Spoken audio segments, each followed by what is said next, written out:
我點無啦啦點樣啟動佢？我又冇 hidden 到 live。你舊年你時王我都可以靠亂咁戳到啲聲出嚟啊！咁你今年我應該點？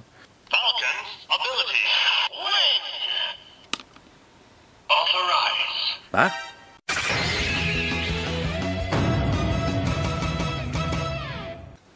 ？Hello， 大家又係我 Kit 開箱嘅時間啦！今次要開箱呢個就係 Kameda 01嘅優先發售商品，呢個 Deluxe Flying Falcon Profile Key。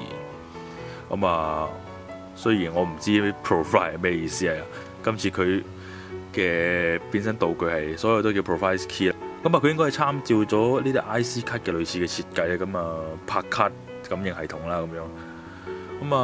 再加上見到佢裏邊呢個設計咧，咁就應該係關於少少動物史咁，所以個 Profile 呢個字點解咧？都要等佢開播先知。呢啲優先發售商品都唔係第一次噶啦。由當年科蛇嘅5號開關就有呢個先例咁到而家。一直到而家都有呢啲提早賣咗啲商品出嚟俾大家玩住先嘅感覺咯。近年都好啲，即係呢個 XA 又好啊，呢個時王都好，你大家都可以戳到嗰啲聲效出嚟嘅。佢呢個都係自己有聲發嘅，應該都可以戳到少少音效出嚟嘅。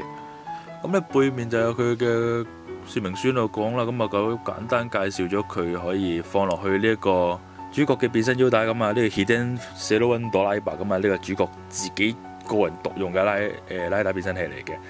點解呢？因為咧佢連個變身器個名都係主角自己個名，因為主角好似就係叫姓呢個飛電畫人啊，成個名。連個腰帶都用佢個姓嚟做，應該都係佢家族獨有嘅變身腰帶嚟嘅，得一條嘅啫。因為其他我見2期3期都係共用一條嘅。2期嗰條就喺隔離嗰條咧，就係支槍嗰個啦，嗰個叫做 Aim Stabilizer。佢睇落就係支槍咁樣嘅形狀咁樣嘅物體，就放落條腰帶度。如果有睇到 Zero-One 嘅預告咧，你見到2期同3期嗰兩位咧，都係用支槍插咗啲 Profile Key 落去就變身咁樣，就再放腰帶度嘅。仲有4期同5期嘅，好似就係呢個 Kameda Mid 同埋 Kameda Shin 呢兩個嘅。Kameda Shin 咧，佢嘅變身嘅 Profile Key 都係 Flying Falcon 嚟嘅。其實我幾中意紫色嘅拉帶，我見到4期同5期都係用紫色做主題，我就早少少買咗呢一個 Flying Falcon。但Flying Falcon 呢個睇落就唔係紫色啦，但係俾宣用嗰陣時咧，就真係變咗做紫色。呢個 Flying Falcon 咧，睇落好似粉紅色嘅，但係睇真啲，佢同 DK 嗰隻 Magenta 好似，所以就到底叫佢係粉紅定係 Magenta 咧，我都唔知啦。我哋而家開咗先啦，冇咁多嘢啦。喂，今年咁慳家嘅，都有本說明書嘅，不過今年連殼都唔用啊，即係往年都有個殼喺度咧。係包住嚿 DX 嘅，今年直接就一個拍紙咁就包住成本嘢咁啊！好啦，裏邊說明書都係講緊頭先後邊有嘅嘢啦，會發嘅音效同埋，咦佢仲可以發埋必殺技嘅，係靠條腰帶幫佢發必殺技聲嘅應該仲有佢嗰個公式劍變形嗰把劍啊，其實我比較想要嗰個係4期Kameda Mid 嗰個劍嘅，因為佢係變成一把弓，我覺得幾靚。好啊，今年極慳家嘅，用拍紙包住成個 DX 方便啦，唔使成日好似掹得咁辛苦咁樣。好 Flying Falcon 同一個錄音以前用嘅卡式錄音帶冇乜分別咧，卡式帶咁樣啦，不過佢就厚啲咯。掹個住完睇先。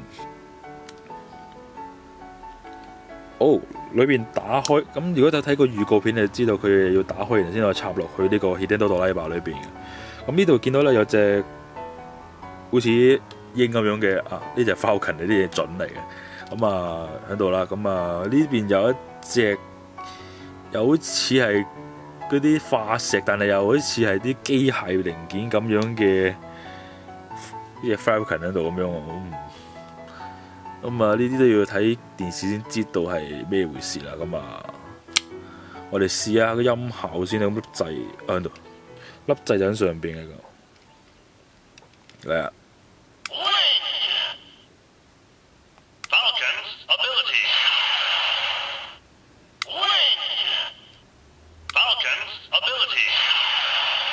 咁撳上面係有兩個音效嘅，咁啊，佢喺呢邊好似呢個同 Geo 嗰個 Lidar Watch 一樣，都係有兩粒掣啦。唔知係咪要篤佢先有聲？咁我哋試下篤佢咁樣，睇下會唔會有一啲音效啦。我準備咗兩支牙籤咪早就。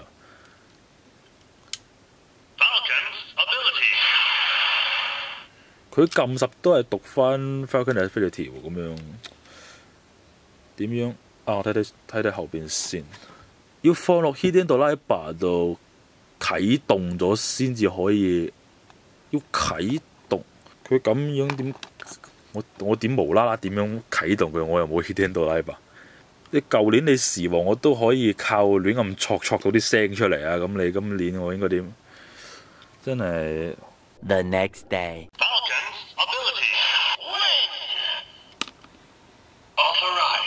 啊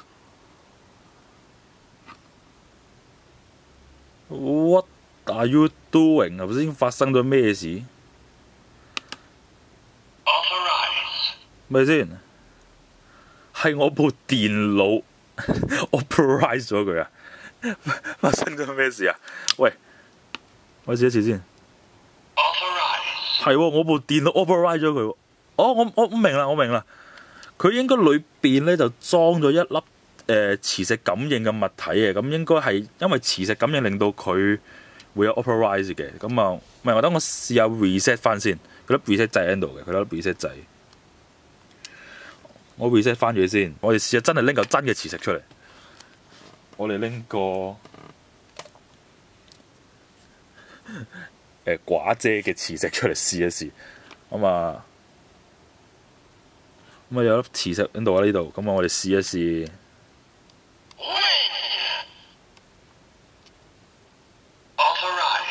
work 喎，真係 work 喎，磁石 work 嘅喎。咁佢應該同當年電王嘅設計一樣，係用磁石去感應嗰個，去激活佢嗰個效果出嚟。咁啊，試下而家再篤嗰兩粒嘢會唔會得啦？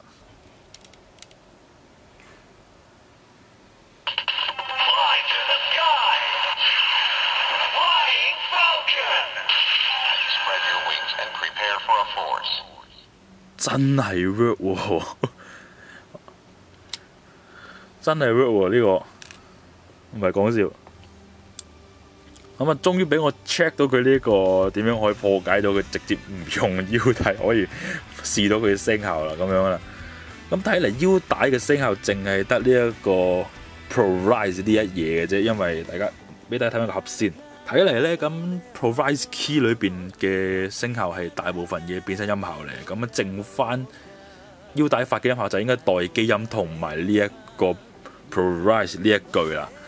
好啦，其實佢呢個設計都係將啲舊嘢重新再整合多一次嘅啫，咁啊同隔離 Ultraman Tiger 類似啦，咁啊 Tiger 將以前 Visa 同埋 OPPO 都用過嘅 NFC 系統再用咗響隻鎖匙同埋佢啲手環身上啦。今次佢呢個 Zero One 就用咗以前 XA 啊、Geo 同埋呢個電王嗰幾個唔同嘅遊玩系統，佢塞咗落去佢身上啫。只不過係咁啊，先講啦。咁啊，今次呢個 Zero One 裏邊咧，主角我係幾 OK 嘅。我比較中意今次 Zero One 佢好簡單嘅設計，其實咁啊，今次呢個 Flying Falcon 我睇佢嗰個相嘅形態咧，又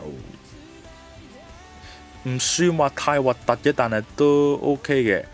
其實佢去到後期應該都係會俾呢一個滅亡迅雷裏邊嗰個信咧，咁啊攞咗佢嗰個 Flying Falcon 去變身噶啦。咁啊，大家有睇雜誌圖都知啦。咁啊，唔算係劇透㗎，因為佢本身嗰個玩具情報圖已經講咗㗎啦。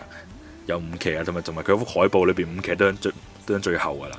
咁啊，另外4期滅我都幾中意嘅。其實滅亡迅雷2個拉打我都幾中意嘅。咁啊，仲有頭先嗰個 Emersus Riser 裏嗰個女拉打啦，都 OK 嘅。其實我都中意，因為雷拉達嗰個變身嗰個道具，聽講好似係要買個 holder，佢嗰個呢啲卡嘅 holder 嘅，呢啲 key 卡嘅 holder。咁啊，我都幾期待佢出嘢嘅。咁啊，始終今次我唔知點解啦，我通常我好期待嗰啲拉達咧都正嘅，反而我覺得冇咩興趣嘅拉達，最終真係會撲直㗎。因為之前我係好期待 Build，唔係好期待 XA 啊嘛，嗰陣時我係記得我自己，所以都最後都好正㗎嘛。我希望今次呢套嘢都會一樣啦。咁啊，因為聽講今次嘅後製團隊裏邊終於冇白倉新一郎，其實我好開心。其實冇白倉都好開心。啲人成日話點解你要咁憎白倉？但我想講，雖然佢係一個製作人，佢唔係編劇，唔係導演，但係佢話晒響東映裏邊嗰個級數都幾大下。呢個人其實佢控制權好大，所以佢可以控制到成個事務好多嘢，所以我覺得好多嘢都關佢事。因為如果真係如果冇乜嘢都唔關佢事，其實佢冇乜必要響呢一個 Twitter 度講咁 Q 多廢話。但佢講親啲嘢，只會令套嘢越嚟越亂。佢本身套嘢都亂，佢越解釋就越亂。我揾一集我真係要去屌白倉，我同你講。咁啊，今集係咁多啦，今集嘅開箱咁啊，劇情呢啲嘢我哋留翻下個節目再講啦。咁啊，好啦，咁啊，期待 Zero One 嘅降臨，仲有都係嗰句，香港人加油，係咁先，拜拜。